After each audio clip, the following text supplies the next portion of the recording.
We are live. We are live. Welcome to College Football's Peek Around the Corner with your host, Greg Pflugar. We cover everything in college football because we love everything in college football. And if you do us well, please subscribe to our channel. Smash the like button if you like our content. Share the video with your family and friends. Do not forget to ring the notification bell. We can come on live at any time. If you want to support this independent, national, college football's rebel outpost with a donation to help us keep the lights on and grow the channel, just hit that $sign where you make your comment, and I will get this super chat as quick as I possibly can. Welcome everybody into the studio that sits on the corner, the very corner of Keith Jackson Parkway and Kurt Gowdy Avenue. Do not be afraid.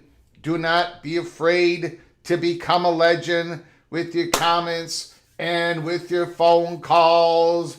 A dramatic Friday, June 5th. Welcome on in. We've got a whole bunch of reporting going on right now. Let's first get to all of this reporting that is happening. Let's get to, hold on. We get to Ross Dellinger here. Ross Dellinger is reporting.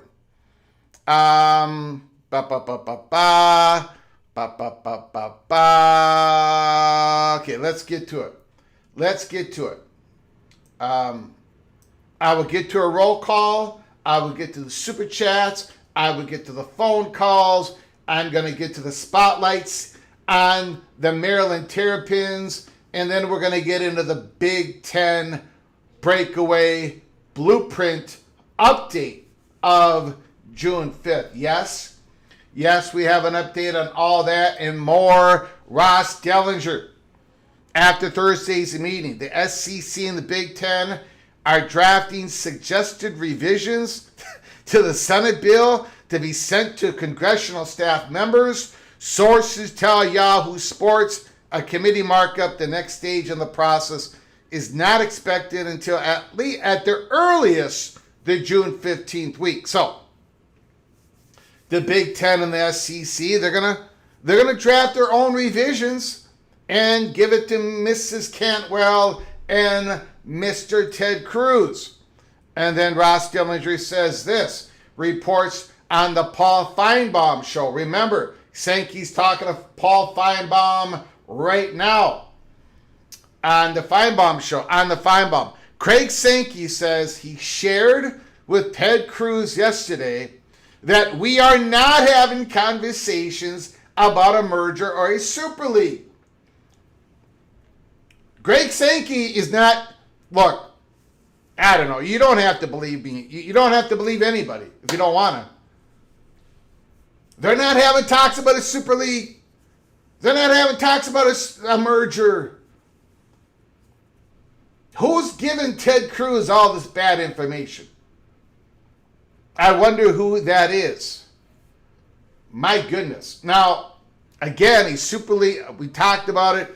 We had an early peek Cloak and Dagger episode for members only. If you are a member of this program, and if you have not watched it yet, we dropped it earlier today, episode 66. We discussed it. We're going to discuss it live here, but the only Super League that could ever come about is if, you got big private equity money sitting out there. They're knocking on the door of Ohio State. They're knocking on the door of Georgia and Alabama and Tennessee and Michigan and Penn State and USC and Oregon.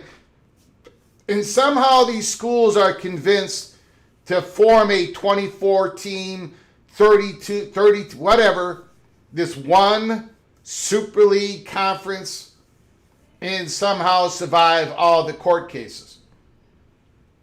But the Super League is not going to form under the leadership. There is no Super League formation that the Big Ten and the SEC are planning or controlling. It ain't happening. I don't know what Ted Cruz and Mary Cantwell, their information, or they do not know the difference between a breakaway, a conference going on its own, and a Super League. Maybe they don't know the difference between the two. And if that's the case, then we're in really dangerous waters here, ladies and gentlemen. Anyway, let's get back to Ross Dillinger here. Sankey mentions by name the PE-backed Smash Capital involvement and suggests they approach the SEC and others about a Super League. That's correct. That is absolutely correct. Smash Capital, they want a Super League. The SEC doesn't.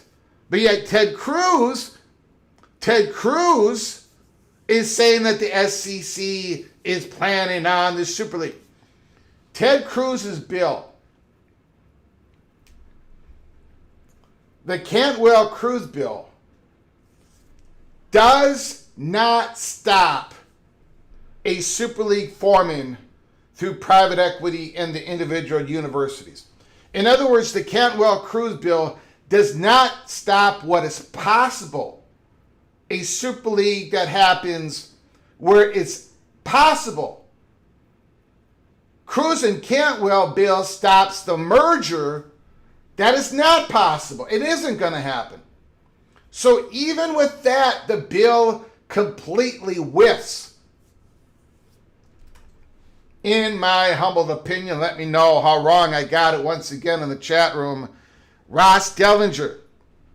Sankey says the SEC has a responsibility to make things better with possible revisions in the bill. He says there is a dozen big bucket items. that will be refined for feedback. He casts doubt, and I do as well. Greg Sankey says he casts doubt that pooling the rights is optional. I need to really see that it is voluntary. It's not. I'll skip it for now. What else is reported here? Ross Dellinger. Greg Sankey is critical of the bill, singling out the SEC in the Big Ten with the anti-expansion clause and re-emphasizes he's against pooling rights. We feel like it's all right to make decisions on our media rights. So, and again, Cantwell and Cruz, they made it perfectly clear to everybody.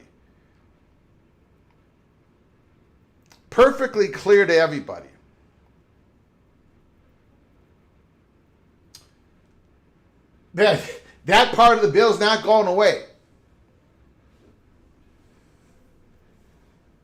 They need that part of the bill. That has to be in the bill. Because most of the bill gets triggered by the pooling of the media rights happening among everybody.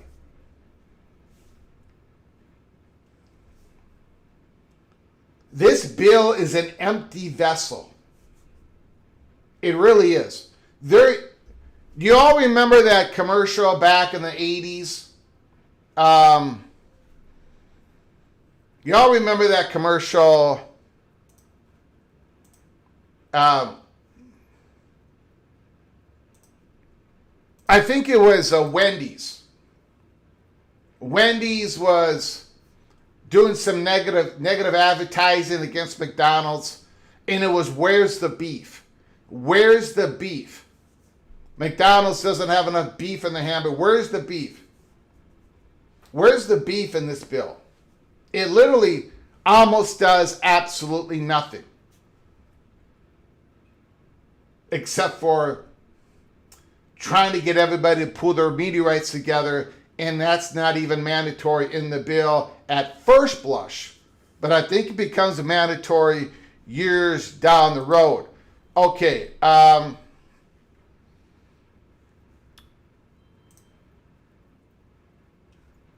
Nicole Arbach. Sankey, we have not had the conversations with the Big Ten about a merger or a Super League. We shouldn't be singled out by legislation because we aren't having that conversation. And again, why would they have that conversation? That's Super League. If the Big Ten and the SEC combined their forces and had a Super League, that Super League would be ripped to shreds in the courts. Absolutely ripped. They would not be able to create their own rules. They would not be able to govern their own rules. That Super League would be destroyed. A single conference breakaway is different than a Super League among the two most wealthiest conferences in the country. All right. Bring back Wendy's salad bars. Ooh, I remember those. You are literally trying to kill college football. I have been accused of a lot of things, my friend. I've never been accused of trying to kill college football.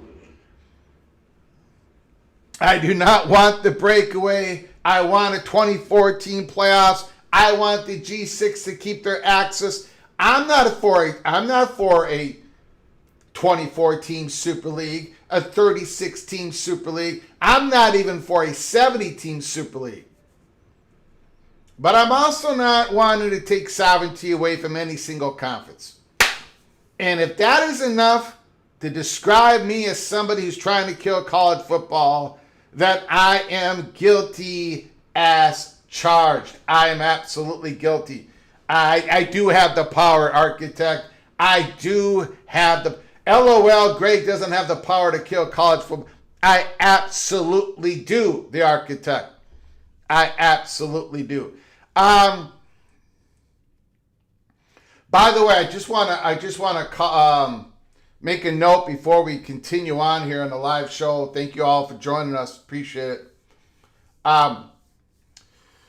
Nick, the Virginia Tech Hokie, is going through a challenge right now, and if you are a believer, I'm asking you to say a prayer for himself and his loved ones as he has a setback, but he's going to have a major comeback. Nick, the Virginia Tech Hokie, very important member of our PATC family. Look, the Virginia Tech Hokies, they're going to have a comeback this year. They've got head coach James Franklin. That whole community has rallied around Virginia Tech. They just got a $75 million donation. Here comes the Hokies. Here comes Nick, the Virginia Tech Hokie. Big comeback. Big comeback this year, this spring, this summer, this fall. So please say your prayers out. And if you're not a believer, please give your thoughts and well wishes to Nick, the Virginia Tech Hokies. The most important thing we do on this national rebel outpost of a program is not really when we debate college football. Not when we cry when we lose. We celebrate when we win. But it's just the community. It's just the culture that we have built here. Just giving us a little bit of a time during the day to entertain ourselves. This is what we do here at Peek Around the Corner. So again, this is what we do best. So give your thoughts and prayers to one of our own, Nick, the Virginia Tech Hokie. All right. Thank you, Edward Auburn Tiger. Appreciate it, sir. Appreciate it. You are not the rebel. We are not the rebel podcast. You go along with the crowd. So what you're saying is I have become part of the establishment. Part of the establishment. The fat guy from Minnesota who's blackballed from the Big Ten. Okay. All right, Frank Potter, Greg, the ice cold killer. Bimba 75, 79, all men. Let's go through the roll call here. We got a big old program ready for you all today. Big old program. Bob Swanger is in the house. Check it out, is here. Nick, the Virginia Tech Hokie. Charlie Atwood. Al Woody. We got a Sooner MGC. Sooner is in the house. John Ooze. Florida Man. We got a Cornhusker. Skaven, yes. We've got Jose. Fight on. USC. We got Stephen Clark. The Ohio Bobcat. We got Amy. Thanks for coming on in, Amy. The Utah Ute. Jay Chapman. Bimba 75, 79. Bimba. We got to talk about it here. We're going to spend a little bit of time. A CBS report came out talking about how some players in the ACC building up a little bit of some really good positive steam coming out of spring practice.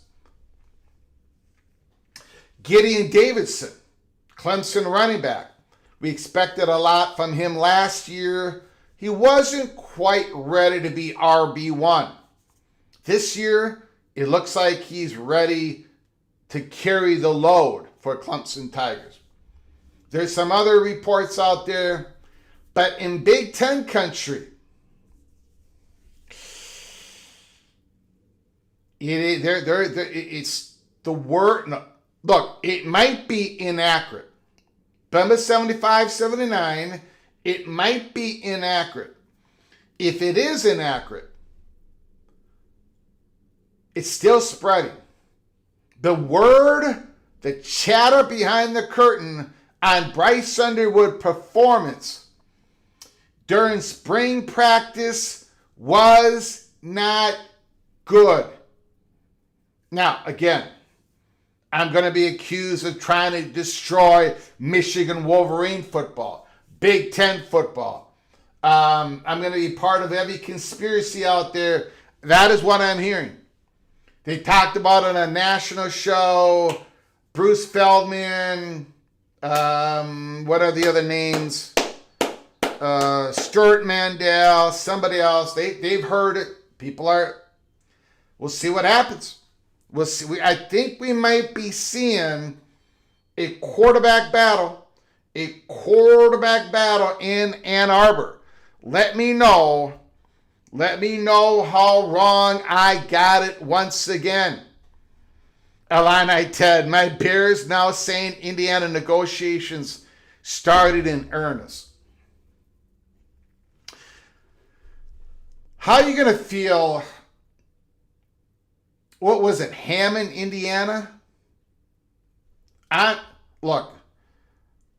gonna admit this. I'm not really following this story. This is a college football channel.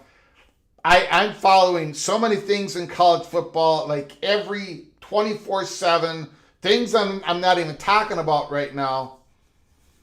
So I forgive me if I got it all wrong, but it sounds like it's starting to ramp up. Hammond, Indiana, but they're still going to be called the Chicago Bears. Is that correct? I don't know. That is going to be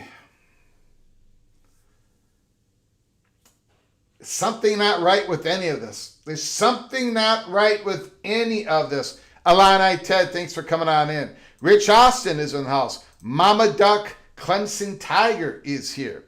Mama Duck and Clemson Tiger. The BM Oklahoma State Cowboy. Stormy Cyclone.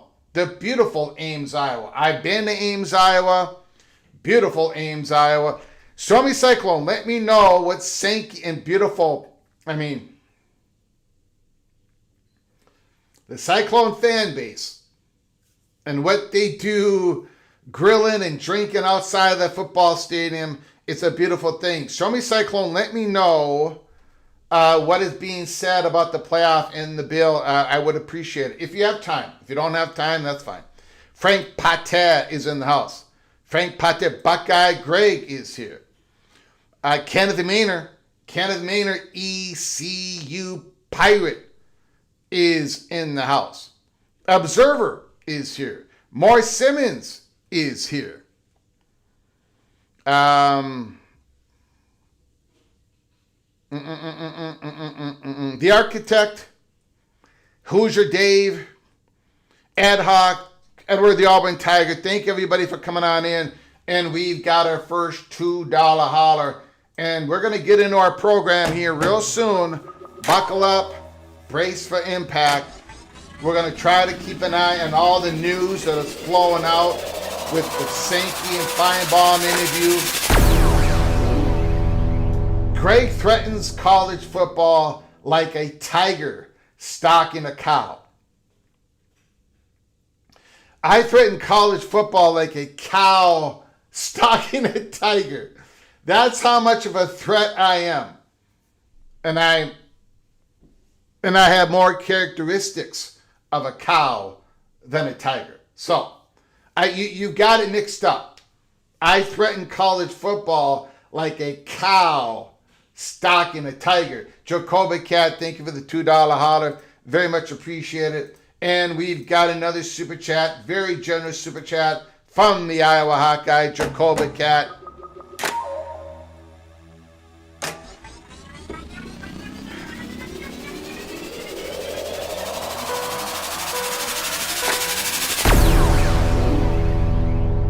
Greg is the boot crushing the Beetle. That is college football. Thank you, Mr. Iowa Hawkeye.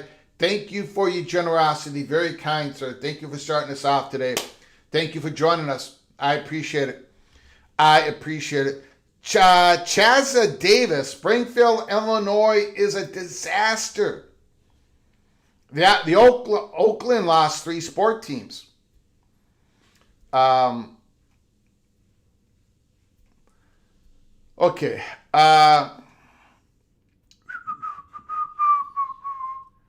Let's see here. Christopher Hooter's in the house. All right, guys and gals, let's get to it. Before we go on, let me check if there's any more reports coming out. I've already covered that.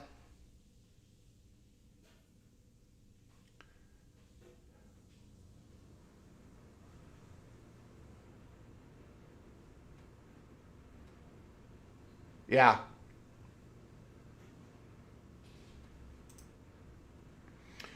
And again, we've talked about this. Ross Dellinger asked directly by Feinbaum about PE, private equity backed smash capital, its role in the bill and approaching his schools. Greg Sankey delivers a long-winded answer that includes outside entities pulling strings to accomplish their agendas when referencing the bill's text. This bill has been written by Smash Capital and Cody Campbell. If you like it, you like it. If you don't, you don't. But this bill was written very heavily influenced by Cody Campbell and Smash Capital. Smash Capital is the one that wants the Super League. They're the one that wants the Super League, and they want a Super League that is codified by the government, but it's a large Super League. But they want a Super League that eventually cuts out schools from the Smash Capital Super League. It cuts out all the G6 schools. It might cut some of the A4 schools. So, anyways, all right. I think we've covered that Sankey, Feinbaum interview pretty good. I think we've gotten everything.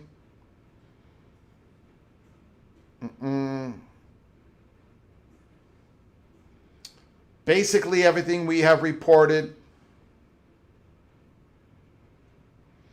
Ross Dellinger, a team of Smash executives were at the Senate hearing Wednesday, and they were involved in developing the legislation. Former Notre Dame Athletic Director Jack Swarbrick, which we called Captain Jack, delivered his input during the writing of the bill. Yeah, we all know that. All right, we know all about all of that stuff. Okay. We got OBD done. Massive super chat. My goodness. Incredible generosity. Unbelievable.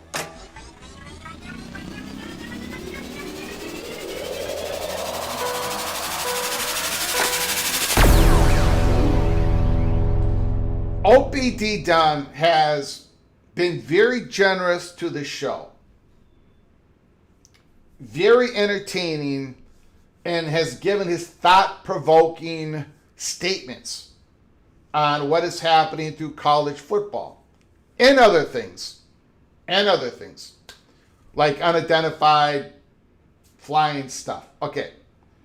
But this is the most accurate statement that OBD Don, Mr. Purple and Gold, has ever put out. Now, he may disagree with me, but this is the most accurate statement he has ever put out. The only thing Greg is trying to do is ban the lovely, big, and juicy flame broiled, not lovely, cut that word out, cover in any cheese covered burger with cheese fries and all you can eat meat lasagna pizza with extra cheese with the Diet Cherry Coke. That's correct. If I was dictator for a day, I would ban cheeseburgers, an abomination, and I would ban any pizza that has cheese and meat together. OBD done. You've never been this accurate in your life here at Peek Around the Corner. Thank you for the $25 holler. I appreciate it, sir. Thank you very, very, very much. There is not going to be a comment. There's not going to be a super chat. There's not going to be a phone call that is more accurate than what OPD Dunn has. And probably not as important, to be honest with you, than OPD Dunn. Thank you, sir. Cheeseburger are the American way. Woo, boy. Oh, my goodness. Nah. No!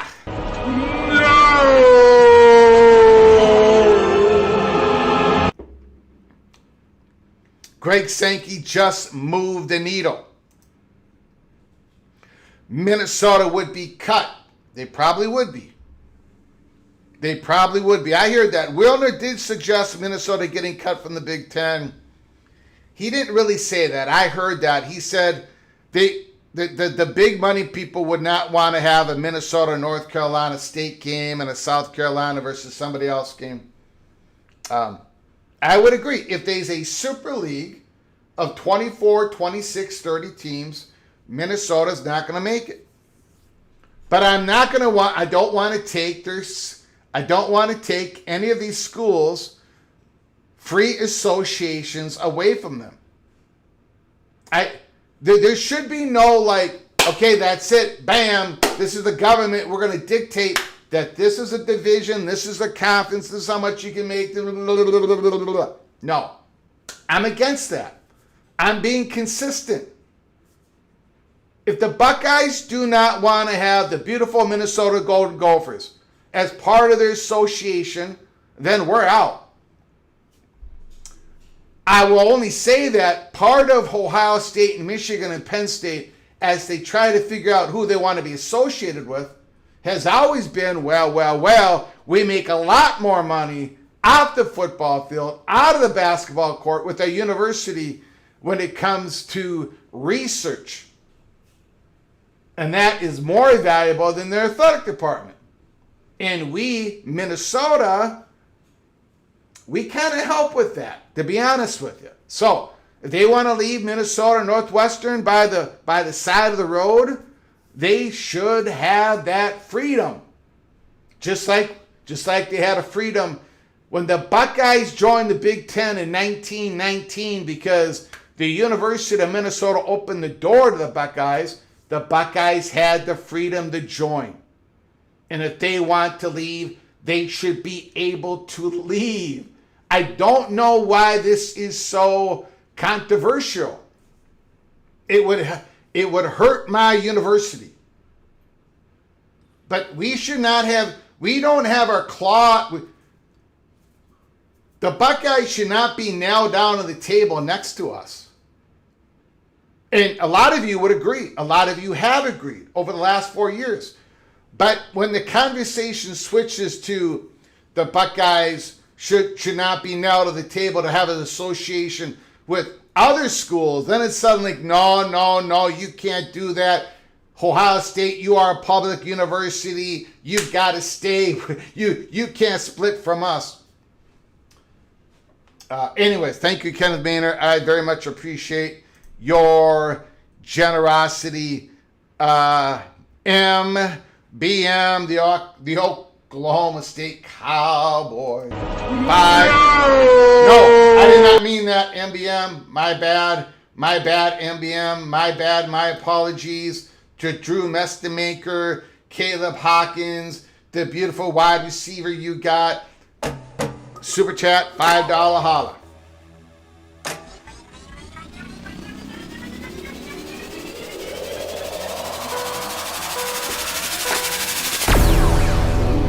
One cheeseburger if by land, two cheeseburgers if by sea. Now, MBM, you have given a lot of accurate super chats yourself. Even though sometimes we disagree, some of your super chats have been absolutely fabulous. Even though most of the people would agree with you on this, MBM, this is not factually correct. This is not factually correct. Boo on the cheeseburger. MBM, cut yourself away from cheeseburgers. Go to hamburgers. Come back in a month from now, and you're going to be dancing with positivity about the Oklahoma State Cowboys for 2026. I am not for banning lasagna. I'm not banning lasagna. Jen News, Greg's banning lasagna is like rooting for the Ravens or the Red Sox. Get your 3 cheese, 4 cheese, 5 cheese lasagna, and the world will become your oyster. Just don't have it a meat cheese lasagna. Mama Duck, Clemson Tiger, Greg, we love you anyway in spite of your cheese flaws. I love cheese. But Mama Duck, I have not been drawn in to this great conspiracy, the cheesification of America, that has been introduced by Big Dairy, the evil neighbors east of us. You see, I have been closer to the conspiracy. I have been closer to Big Dairy of the state of Wisconsin. So I see the evil effect of it all.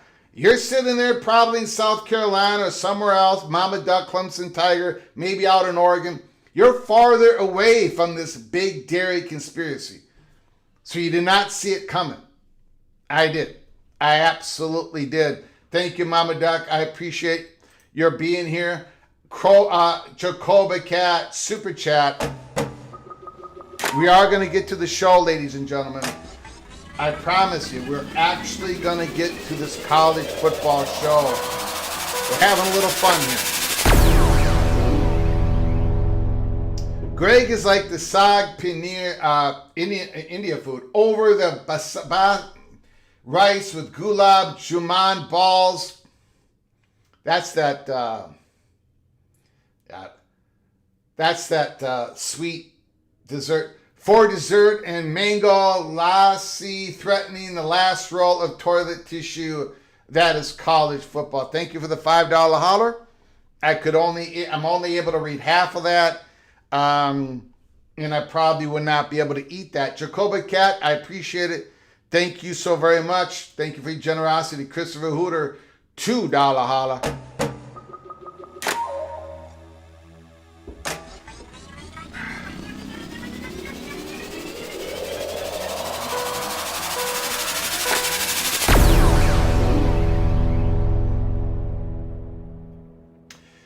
Cheeseburger, Christopher Hooter.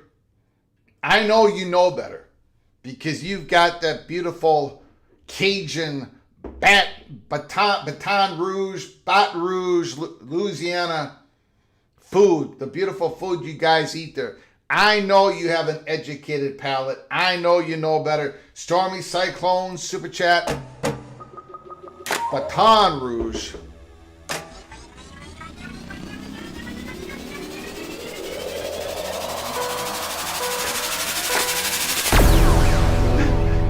I want my football conferences like how my father built. What? I got the wrong one here.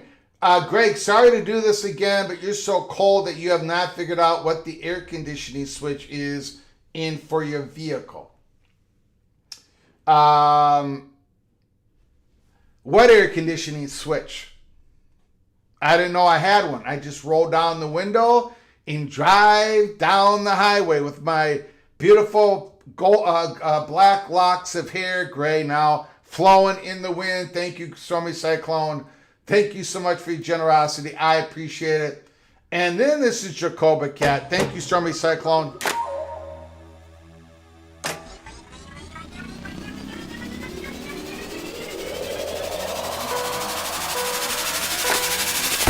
I want my football conferences like how my father built a family bonds built on legal threats and financial leveraging. Wow.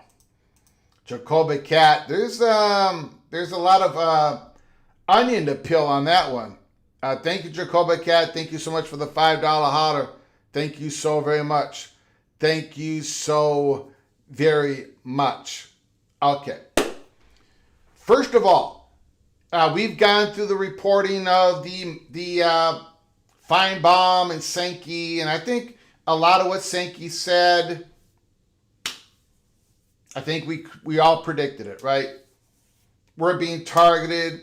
We're not trying to create a super league. We want to make our own decisions and media rights. And of course, he's never saying, he says that the SEC is happy with 16, but he never says we're never going to expand again. He'll never take that off the table. Okay, let's get to our Spotlight team. Again, the Spotlight series has rolled on through. Maryland is team number 42 of our Spotlight series of the 68 Power 4 conference teams we're going to cover. And then we're going to cover a handful of G6 teams when we're done. The Maryland Terrapins.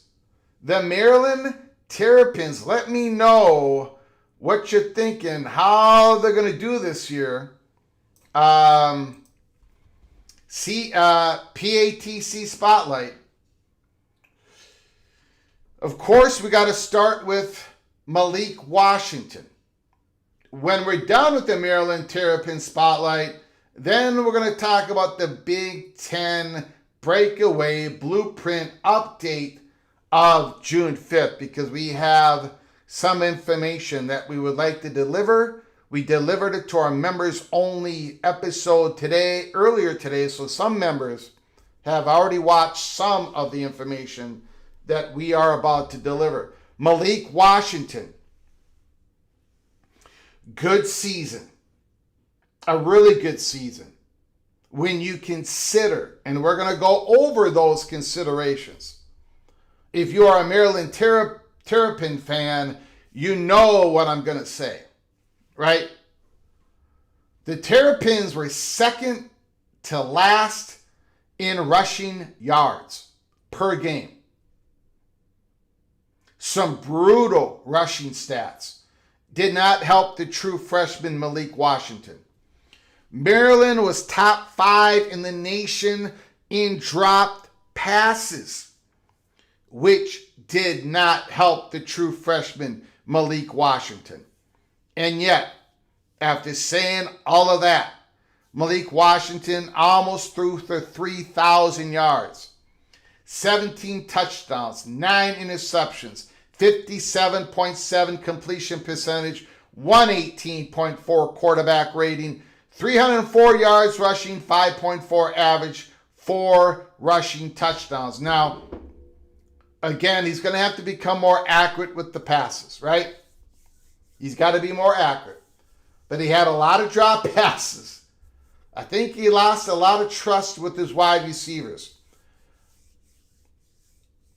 He's going to be better this year. Right? He is. He's going to be better this year. But I am not convinced that Maryland was able to get him the weapons that he deserves. If you are a Terrapin fan, we got Terrapin fans in our community. We got Crab Cakes in Football. We got D5 Terps and others. Let me know how wrong I got it once again, but I don't know. I don't know if they did enough. Running back, Dijon Williams. Great out of the backfield. Like, he's the guy. He was their best. Malik Washington went to Dijon Williams a lot last year. 45 receptions out of the backfield. 426 yards. 9.5 average, 1 receiving touchdown. He only averaged 3.9 average per rush. They're hoping for more. They got to get a better running game at Maryland. They have to. They have to. We'll see what happens. The wide receiver position.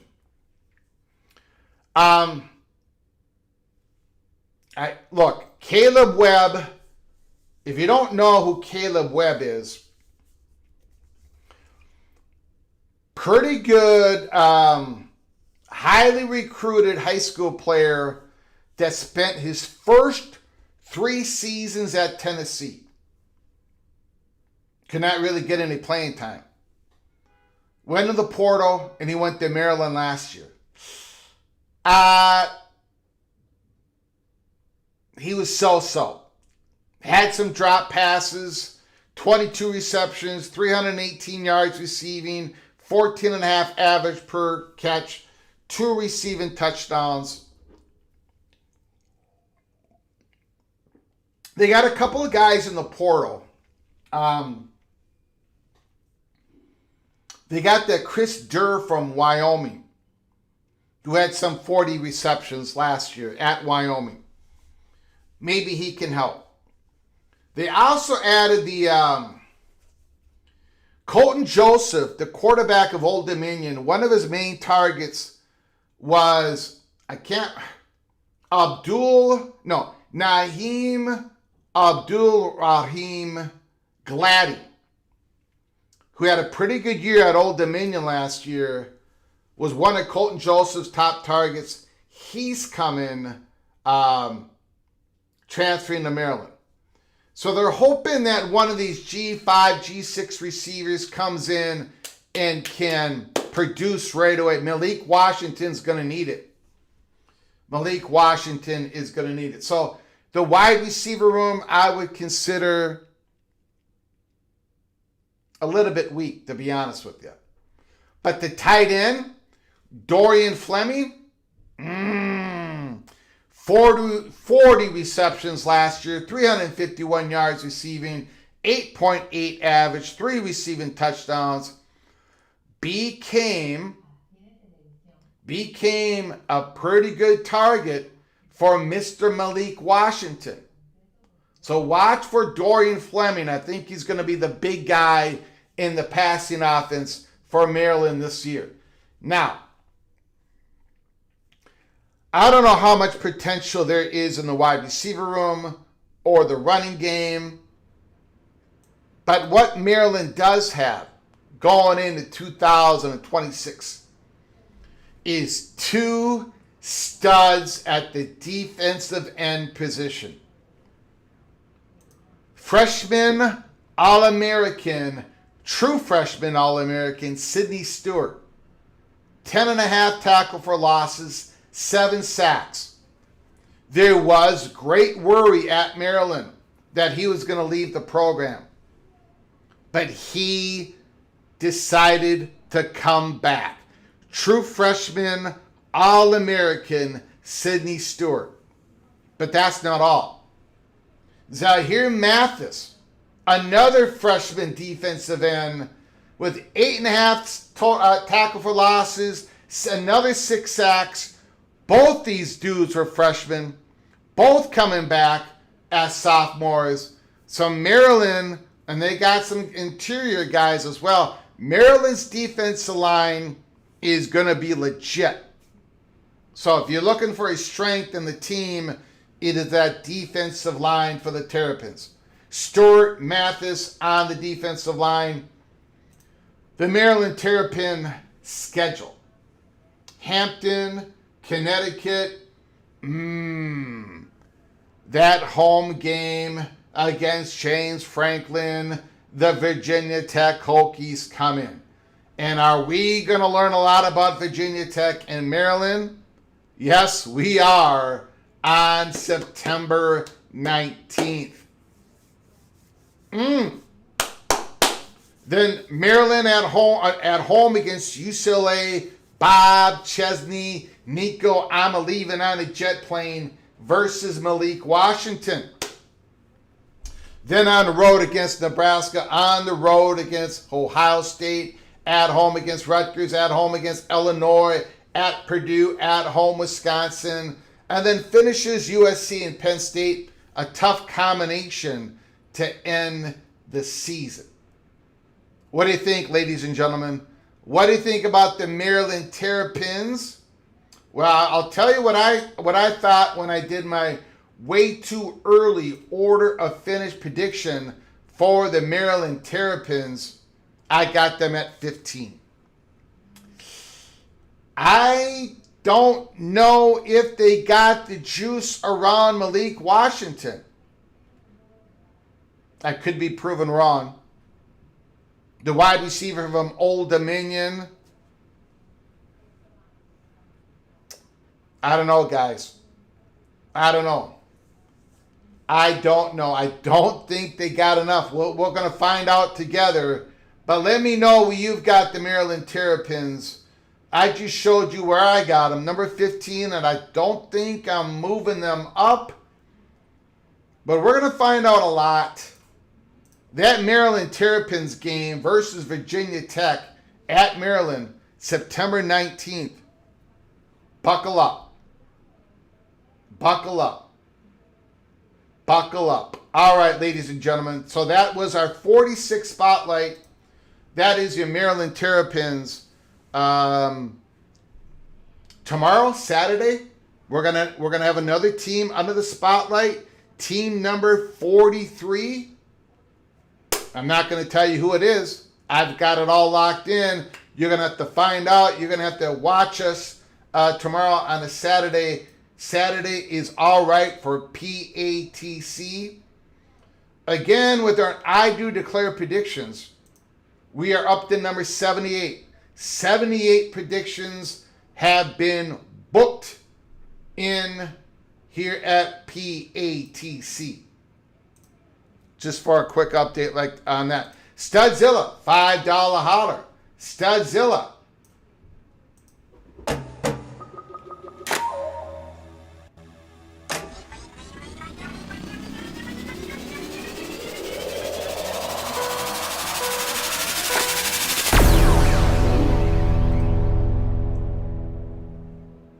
I got Maryland going 3-9. On a side note, the wife made chicken hibachi. Chicken hibachi and PATC are a great combo. And Studzilla, you and your wife are a great combo. How about them apples? Chicken hibachi. Very nice. Very nice. Okay, hold on one second, everybody. Hold on. Thank you so much for the $5 holler, Studzilla, for your support. I very much appreciate it. Thank you very much. Studzilla is on Easy Street this evening.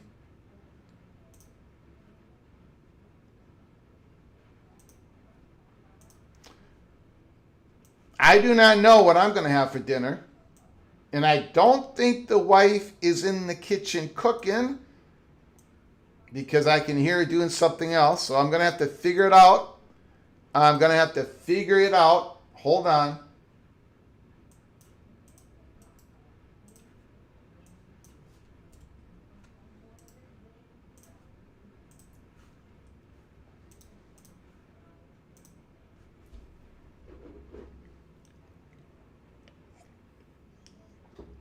Jose just had Chick-fil-A.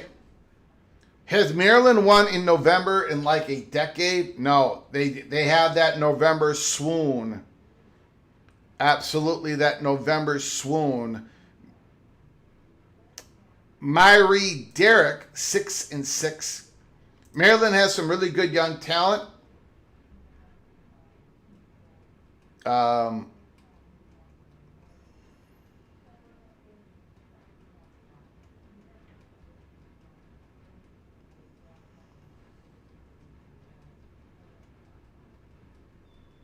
Okay.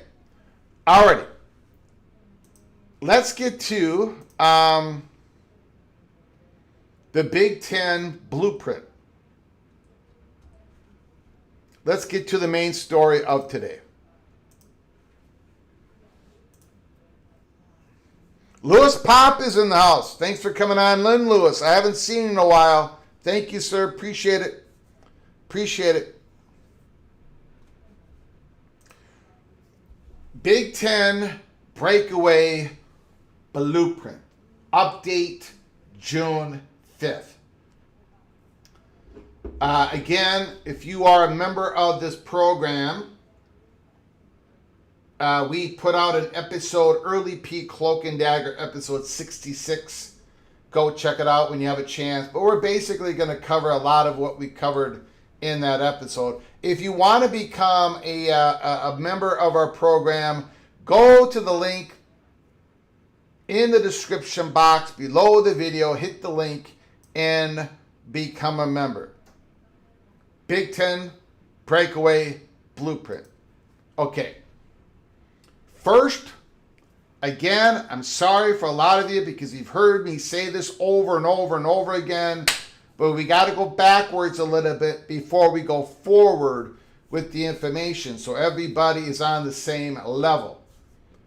The Big Ten has not decided to break away. As far as I know, here at Peek Around the Corner.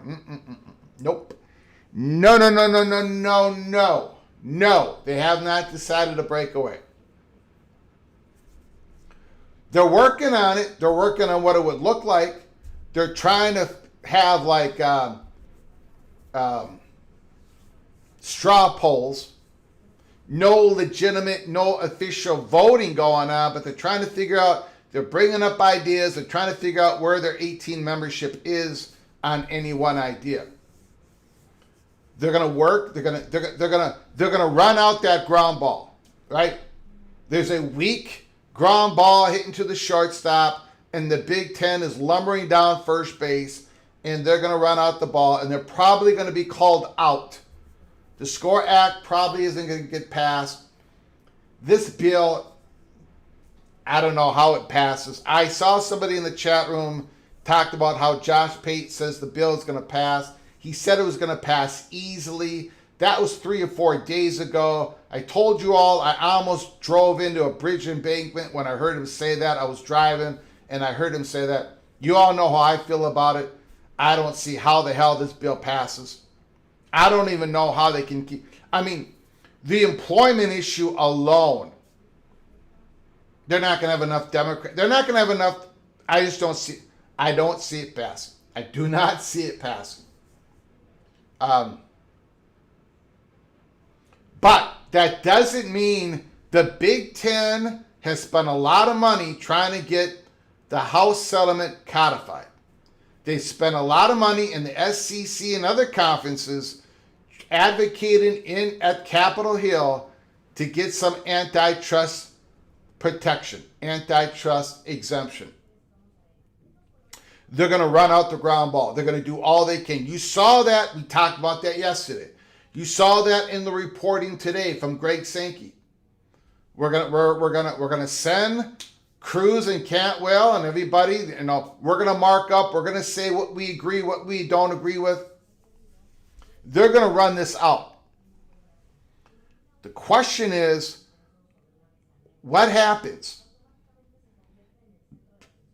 What happens when it doesn't pass? If it doesn't pass, and I don't think it will, the Big Ten's got to be ready to give themselves at least the option of pulling the trigger and breaking away. Not breaking away with the SEC, not breaking away into some Super League, but the conference breaking away and having its own rules and governance. There is so much risk to that. There's so many things that can go wrong with that. It's sky high. The risk is sky high. Not doing that, not going in their own silo, the Big Ten is recognizing that risk of not doing it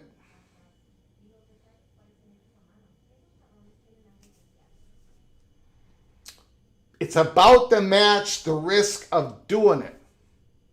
And not doing it, there's no benefit to it. There's potential benefit in breaking away. That is what the Big Ten is dealing with right now. So I just wanted to start with that. In no way has the Big Ten, in what we know here, we've talked to, all my discussions now with the people that I know are it's about this. Because this is the big elephant in the room. We can't even see the college football playoff elephant because it's getting smashed by this big elephant. What we've learned is the Big Ten. Let's start with employment. the Big Ten schools, even today, on Friday, June 5th, from what we were told, are firmly against student athletes becoming employees. They're against it. And some of these universities are like the most progressive universities out there politically in the world of high-level college sports. And they're against it. But there are big voices in that Big Ten room and medium-sized voices like, I don't know, the University of Minnesota leadership. We know this to be fact, that they are supporting, at least they want to call it socializing. They want to put forward a concept of collective bargaining within the Big Ten without having the student athletes be employees of the university. One of the ideas that was told to us was a creation of some, I have no idea, some already established athletic organization that has student athlete membership, or some other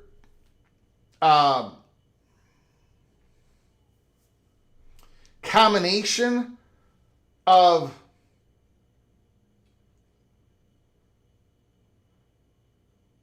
I don't know.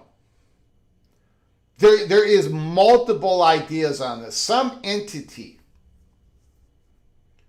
in which the student athletes would become independent contractors to this business / organization but the student athletes would then somehow be assigned per a contract to one of these universities. In other words, the best way it was described to me is like this entity would be like a temporary workers company, a temp company. You're not going to be unionized. You're not going to be employee, kind of. You're not going to be really an employee of this temp company. You're going to be an independent contractor. And you are going to be assigned per the contract that you sign with the university. You're going to be assigned working at Maryland, working at Michigan, working at Minnesota, whatever. This is the idea that they're batting around. Within that, though, some way, somehow, don't know, I'm not smart enough, and I wasn't quite smart enough to understand everything that was being told to me, but somehow the players, the student athletes, would get some representation, probably not with the leverage, but with like a union, but to have some sort of collective bargain with the conference.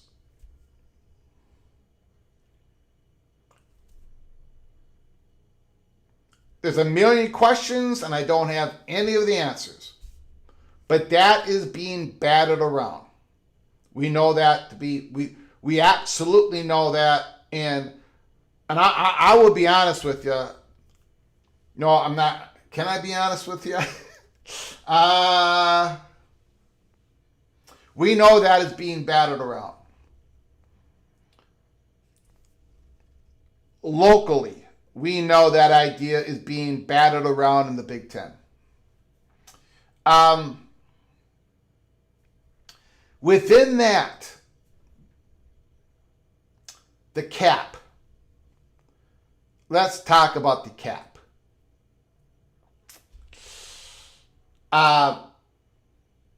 It would help, I guess, illegally in the courts that the Big Ten did not have a cap at all. because that's one thing that they wouldn't be sued on and they wouldn't go to the courts and all that. Although the Big Ten does believe if they become a single entity that they would have protections in the courts when it comes to a lot of this stuff. We'll find out if that's true or not. But much like the Ivy League who won that court case, they could set the rules to the student athletes because they didn't have market power. The Big Ten believes they are also in that slot. The cap, the Big Ten wants a cap. They want to have some cost certainty. That the athletic departments can project cost certainty in their labor. But it's got to be firm, but yet flexible. It's got to be, they got to be able to adjust it. They got to let the big dogs eat. Whatever the Big Ten does, they cannot afford to have their big dogs be encumbered to have an albatross wrapped around their neck, not to be able to compete with the biggest brands of the SEC, the Big 12, the ACC, Notre Dame. So the cap that they're batting around is a soft cap. And including the idea that we talked about at Peek Around the Corner, and Pete Bavacqua, who's eloquently talked about it, some sort of luxury tax. Where you have a cap in football and a cap in basketball. You can go above the cap. But every dollar that you go above the cap in NIL and rev share money combined, there is a luxury tax, 20 cents on the dollar, whatever that number is. Now, of course, when I was told this, I asked where would that money go, and that there's a million different directions you can take with that. It can be where the Buckeyes have a luxury tax, and that money they have to recommit to their Olympic teams. They make sure, just like Pete Bavacqua said, make sure you're not a runaway train on commitment on football and basketball and starve your Olympic sports. The idea has also been propagated, socialized in the Big Ten, where some of that money might go to other schools in the Big Ten, but only if there is a minimum floor. For the other Big Ten schools, they got to have a minimum. If we're going to have a cap, a small cap, and a luxury tax, the big dogs are going to be saying, well, you got to have a floor, right?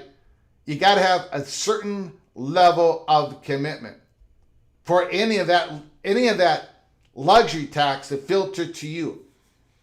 I'm guessing that's not going to be, that the luxury tax filtering to other schools in the Big Ten isn't going to be part of this.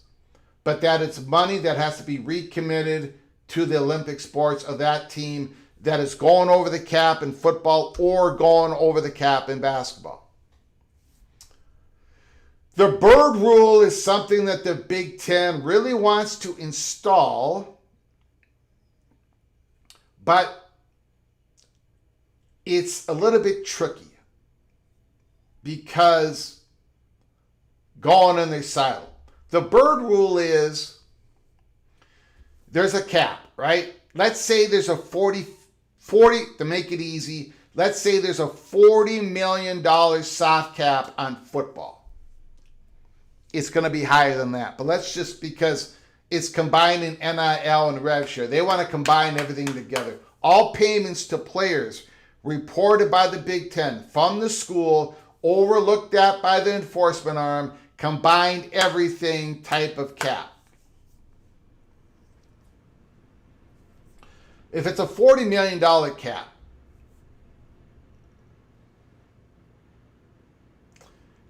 and you go and you hit that, let's say you spent exactly $40 million on your football roster. In next year,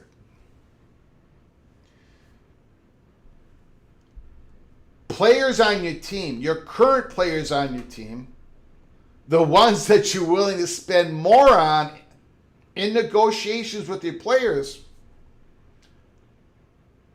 if they've already on your team, you can pay more than what is, it would not affect the luxury tax like the new players that you're bringing in, or the ones that you have outbid with another team. Like, let's say the Buckeyes saw a really good tight end from Maryland, and the Maryland tight end is like, man, I had a great year, but I want to play for a bigger brand, whatever. He goes in the portal, and the Buckeyes are negotiating with them, and they get him in the portal, the Buckeyes. That money is going to affect the Buckeyes' cap in the luxury tax. But the Buckeyes claiming their own player and more money to that player, it's not going to quite affect the luxury tax like the players that you bring in as a first-year player out of high school or a player that you get in the portal. Again, it's confusing.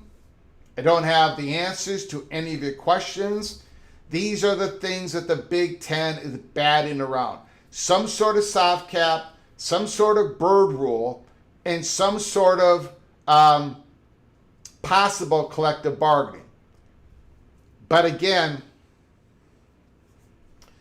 that collective bargain is going to be a big hill to climb. I mentioned this yesterday, and I'm going to mention it again right now. The reason why,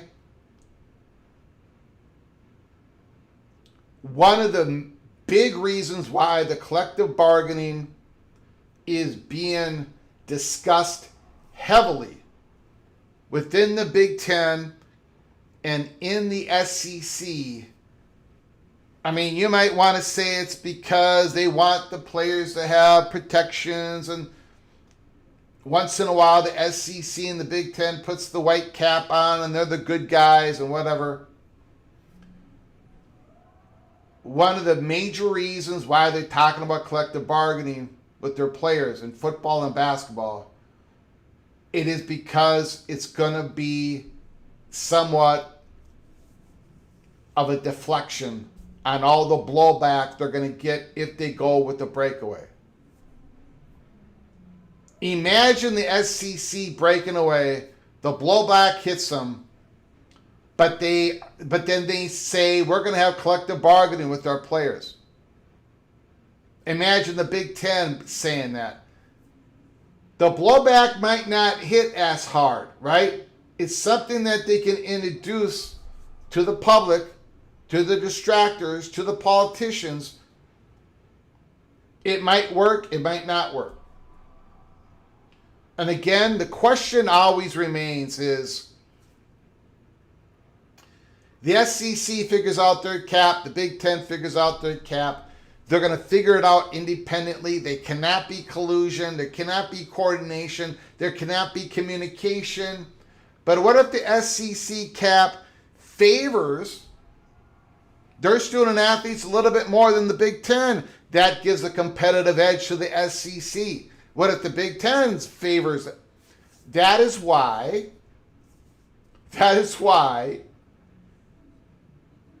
the Big Ten, and most likely the Southeastern Conference, if they have a cap, and they really want one, but it's going to be a soft cap, it's going to be easily adjustable, even the luxury tax number can be adjusted, and what they're going to have to do, if they're going to set up this cap, if they're going to set up the luxury tax, all of this still has to be approved by Kessler, the lawyer, when it comes to the House settlement. As long as it doesn't hurt the student athlete, as long as it doesn't infringe the student athlete. It sounds like they think they can be able to change the rules on this. They're going to get more. The student athletes are going to get more than the $21.5 million rev share, right?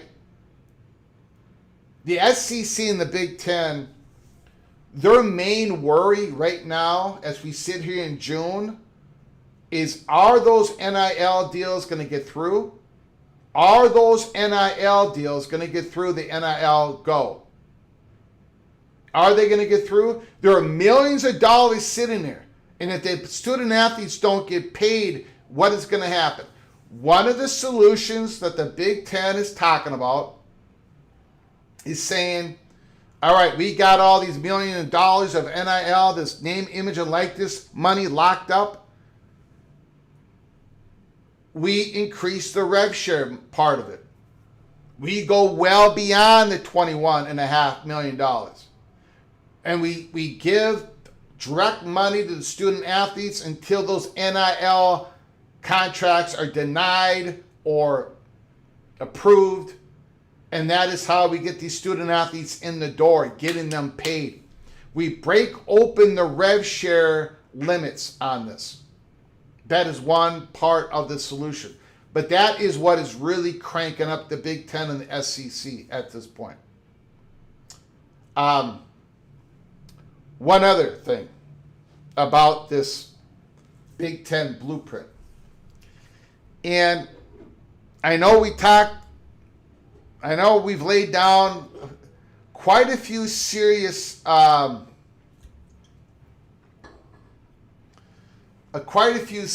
subjects, right? Cap, collective bargaining, okay. But probably the one that is going to have the most impact in the Big Ten blueprint when it comes to impacting other conferences, including the SEC, including Notre Dame, including the MAC, including the other G6 conferences, is the number of conference games that the Big Ten is thinking about. The Big Ten, again, I don't have a crystal ball. I can only give you the peek around the corner. But the Big Ten is seriously, it is not a bluff. It's 100. They want to go to 10 conference games if they go silo. And they want their media partners to belly up to the bar and absolutely pay for it. They want to be able to adjust that rev share part, right, to get these guys in the door. They want to go to 10 conference games. They want to play each other more often, and there's going to be less games going around for everybody else. Their non-conference schedule going to go from 3 games to 2 games, and some of those schools are going to go to 1 game, like Iowa, for example, because they already play Iowa State. They are most definitely gearing up to go to 10 conference games. 10 conference games among 18 members. That is not the ceiling. That is going to be the floor. They could go higher than that. But that told to us, those talks, as long as the media companies belly up to the bar because the Big Ten is going to want to make more money, remember, they still want to do that skinny bundle scheduling agreement with the SEC. They want more money if they can make it work. They want to rip open that Band-Aid on that rev share number. They want to get these guys they want to make sure their players get paid when the season starts. That is why this NIL Go situation, this backlog of deals. Okay, it is that situation, the NIL Go, the NIL situation, College Sports Commission. It is this bill that is going on right here, the Saving College Sports bill that is ticking off the Big Ten and the SEC. There is so many, it's all coming together. It's all coming together to put more and more fuel on the fire of a breakaway. Because as risky as the breakaway is, and it is, it's not going to be an easy walk in the park. It might not work. It might be disastrous in so many different ways. But there's so many items that are fueling the breakaway more than ever. I watched, there is a great John Wilner, John Kurtz interview. Great job by John Kurtz once again. Open for Business, Big 12 YouTube channel. And John Wilner basically says everything that,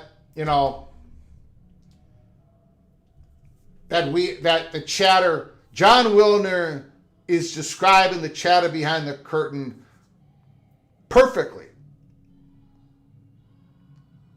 I mean, this has been going on for 5 or 6 months. This is why we've been able to give you the peek around the corner on this.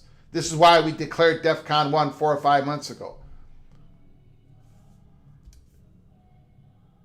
It's accelerating.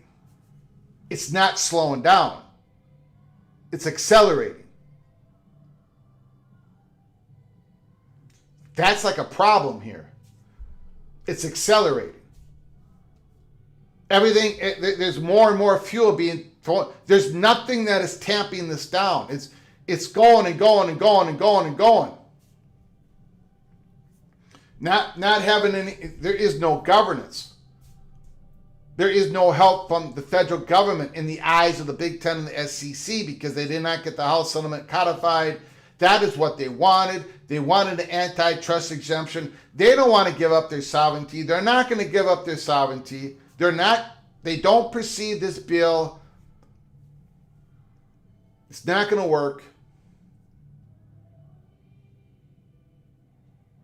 And of course, you've got, as John Wilner said, as Greg Sankey said, you've got all this third party, you've got these money guys knocking on these doors or these conferences and universities saying, you're leaving money on the table, you're leaving money on the table, you're leaving money on the table. The Buckeyes are not interested at this point. Alabama and Georgia's not interested at this point. They're not interested in joining the Super League. They're more interested in maintaining the associations that they have at this point, but they got to see more dollars and they got to see more governance and they got to have more control. So a breakaway, single conference breakaway, not a Super League. A Super League doesn't give anybody control. It doesn't give them any protection in the courts. They're not looking for a merger. It's not happening. It cannot work. But they're looking for more dollars, more conference games. They're looking for more dollars, possible larger college football playoff expansion. They're looking for more dollars, possibly a completely go alone, extremely risky, but possibly extremely beneficial model for the Southeastern Conference. They're looking for more dollars. They're looking for more control. They're looking to be governed. The Big Ten blueprint, as we have described it here in the last half an hour, it is rather aggressive. It is. It's all aggressive. I don't know if they can make it work. But everything that they do, everything that they decide to do, they're going to have the future in mind. And again, the future in mind also happens to have conference expansion as a part of it. And we've talked about it here before. Relationships are so incredibly important in conference expansion. And I dare say it's probably more important in this coming up conference expansion than ever before. Because if you are a conference going it alone, if you're actually going to try to pull this off, you are going to want to partner a new school, a new partner that you trust. If the trust isn't there, it doesn't matter what the market or the brand or how many teams that football program is. You got to have trust. You got to be able to take your orders. You got to be able to take your punishment, or it ain't going to happen. relationship is everything in this next expansion. I've said this before, and I'm going to say it again, and I'm going to get a whole lot of people mad at me here. All right? I'm going to get a whole lot of people mad at me.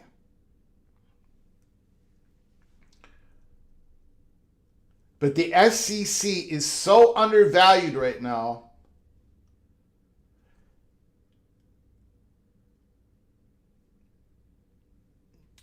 They're looking at the next.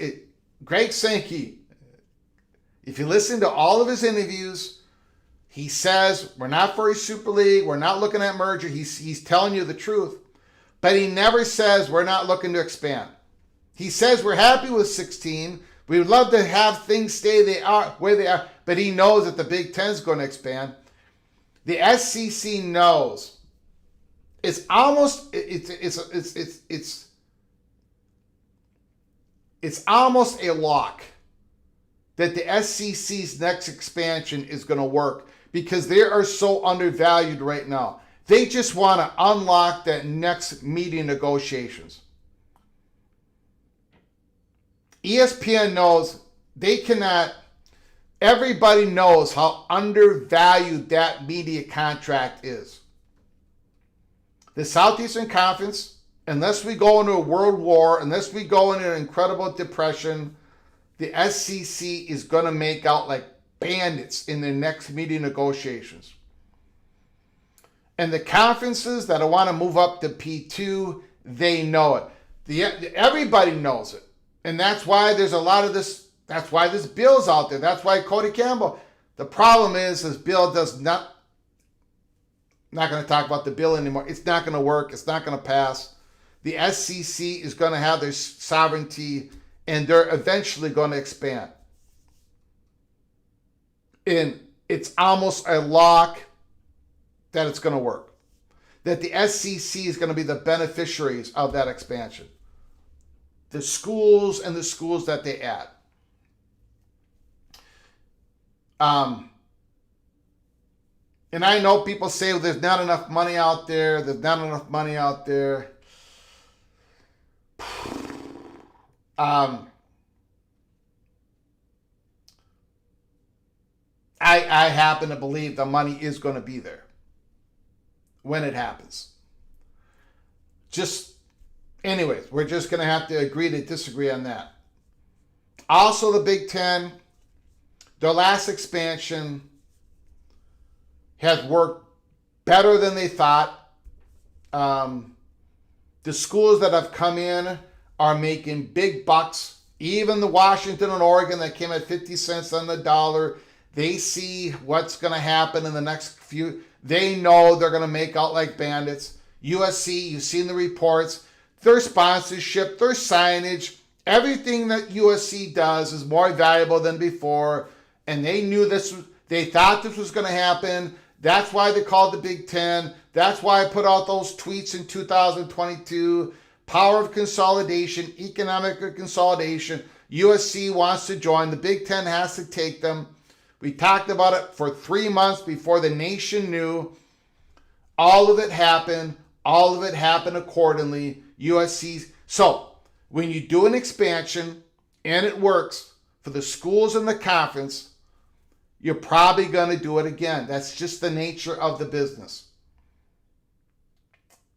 Big Ten and the SEC, if they break away, even if they don't break away, but if they break away, there's going to be another expansion.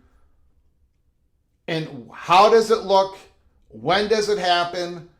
The last information that I heard, quick silo, slower expansion because they got to see if they can make it work in their conference.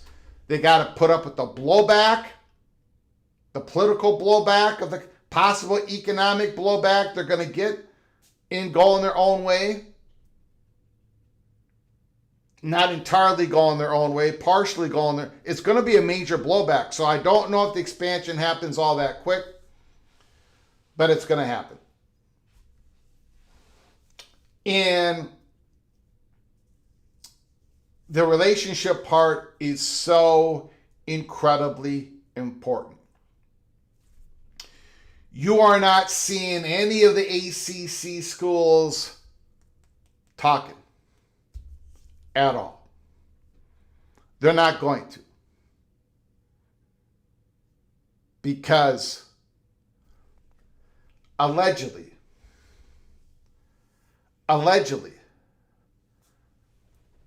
they have all signed NDAs.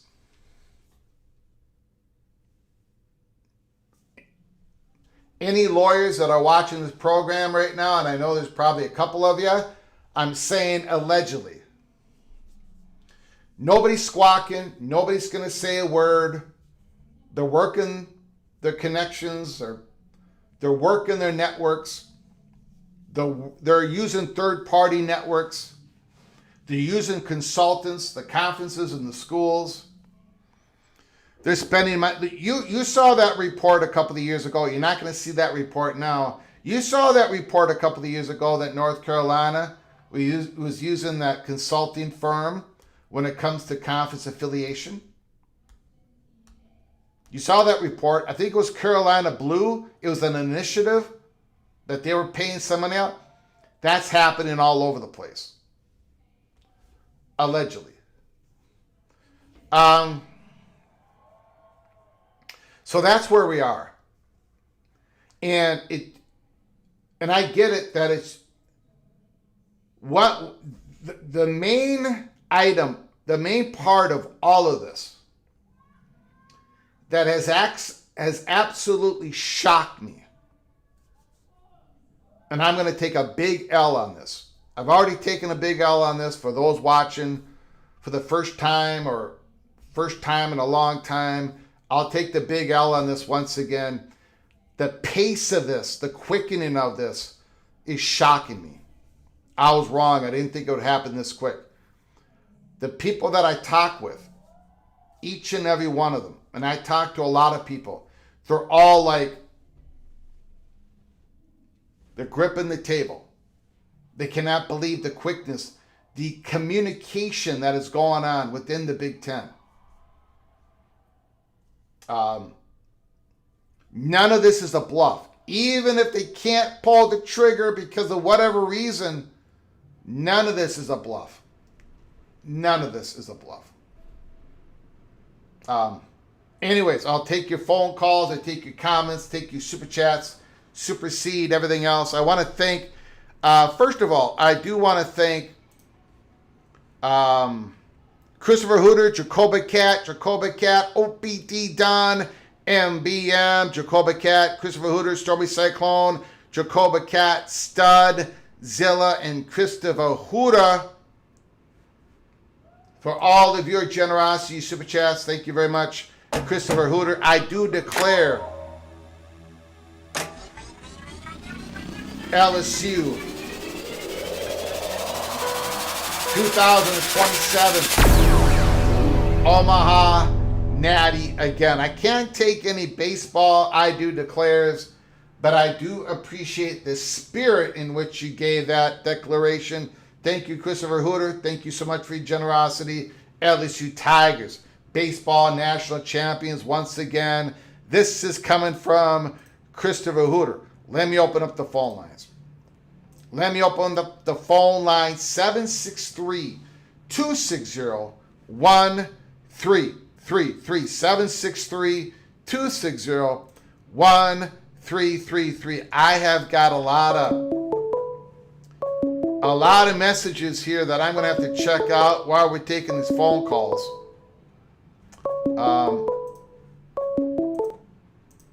Call from Rock and Rant. Rock and Rant, the floor is yours. How you doing, sir? I'm doing good, man. Another crazy wild week here. Yeah, another wild week. College Yep. football land. Yep.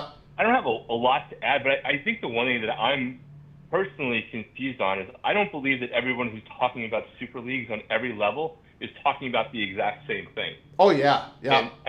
And that's what I wonder. So when when Tony Petitti and Greg Sankey are saying they're not talking about a super league, I think that they probably are not talking about a super league. And I think when Ted Cruz is talking about a Super League. I don't know if they even have the same definition of what it is. Is it the Smash Capital and it's 72? Is it 48 from scratch?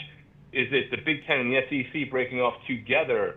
Is it them expanding separately but playing each other more? So I believe every one of those conversations has happened, but not necessarily with who people think the other party has spoken to. So when you say there's not going to be the Super League conversation, I don't know that that's the definition that Ted Cruz is even talking about. Yeah, well, I don't know. I wasn't in the room, obviously. I pulled up on the screen. Ted Cruz says, I said, listen, he's talking to Sankey and Petiti. You're not going to be able to form a Super League. You're going to lose the litigation on that. They disagreed with me on that. Rock and Rant. Again, I was not in the room. What does that even mean? What? I said, but what does that even mean? I don't even necessarily believe, Greg, that they had that conversation, that the definition of what the word is was clarified between them. Yeah, or they did, and Ted Cruz did not understand. Sankey and Petiti are not going to form a. You know what? Sankey and Petiti would probably agree with Ted Cruz if that was said. They would say, a Super League formation with our two conferences merging would probably lose the litigation. Absolutely. We're not doing that. Go ahead. Yeah, no, you're right. And I think that I think that Sankey or Petiti thinks that, well, if my specific conference decides to add 2, 4, or 6 more teams, that's not a Super League. That's an expanded conference, and it doesn't have market capacity. And if coincidentally the other biggest conference were to do their own expansion, and we competed for a team like Florida State, right, as an example, I'm not saying that's the case, that was just market forces together, and we expanded ourselves, but neither of us is a Super League in and of itself, and we just elected to play each other more. But we actually don't have any shared quote-unquote contracts. We have different media partners, et cetera. I just think all of these people who don't know anything, including us, are using the word differently. So I don't even know what conversation is being had. Yeah. You're right. You're right. We've tried to clear up the definitions of what do we mean when we say Super League? What do we mean when we say breakaway? There's two different things. A breakaway, a formation of a breakaway with the two conferences are not being talked about. It would not work. But a formation of top of the Big Ten, top of the SEC, and a few ACC schools coming together with a private equity firm or whatever, and they form a 20-team conference. That could happen. Right. But again, and Ted Cruz the wrong or the right. But then again, if that happened, Cruz and Cantwell bill does not prohibit that from happening. It prohibits the SEC and the Big Ten merging. So the only Super League that, if you want to call it a Super League, that could happen is something that the Cantwell Cruz bill does not stop it from happening. It's bizarre. I feel like I'm in bizarro world. I don't understand. I don't understand what Ted Cruz is saying. I do not understand what Murray Cantwell. I don't understand what is being said. Go ahead, sir. Yeah, and well, the other part is they also wrote a bill, and Notre Dame doesn't like to take their shots, but essentially Notre Dame is the only school that can decide everybody's fate. Yeah. Right? They're the tipping point. They could decide everybody's fate, and they have, again, and I don't know that Bavacqua and their teams did this, but obviously that their lobbying did this, but essentially they're the vote, right? They can make it go one way or the other unless my math is off. Yeah, but they are, but they're violently against pooling their media rights. Oh, of course. So, they're violently against the media rights, for sure. But they're violently in support of almost everything else, right? And they give up some degree immediate dollar value. Like Yeah. we don't know the full extent of their re-up with the NBC deal, right? Like there's rumors and reports out there, and and their deal is whatever they get from NBC plus whatever they get for the non-football stuff from the ACC. But if any of those are close to being true, they're not making as much money as they would make even in the current Big Ten, let alone what Fox would give the Big Ten if Notre Dame were to join and bump it up, right? They're not there, but they're paying a premium for keeping their rights. But at what point, like, where do they stand if they still want their independence versus their media rights plus all their other sports? And I know they're probably not going to change it, but it is ironic that just like there's a special rule for the college football playoff, as long as it stays under 14 teams, and Notre Dame gets in under 12, right? They automatically do now going forward. There's sort of an own rule for Notre Dame, whether they negotiated that or not, or if it's a byproduct. They're still in the catbird seat in a lot of different ways. If they could decide that, like, they almost have a Sophie's choice to make in that regard, if they were to exercise that right. So I don't know what's more important, media deal and independence, or everything else that they say that they want from the deal. Like, I don't really know. Yeah, it's but it's crazy. I mean, again, though, I'm going to go ahead and take Maria Cantwell at her word when she basically says that part. She's not taking that part out of the bill. So she's not. They just said that today, right? They said it almost probably right before you went on or as you were on. So that means they've already met with the Big Ten and the SEC and said, I don't care. Yeah. So I don't know where.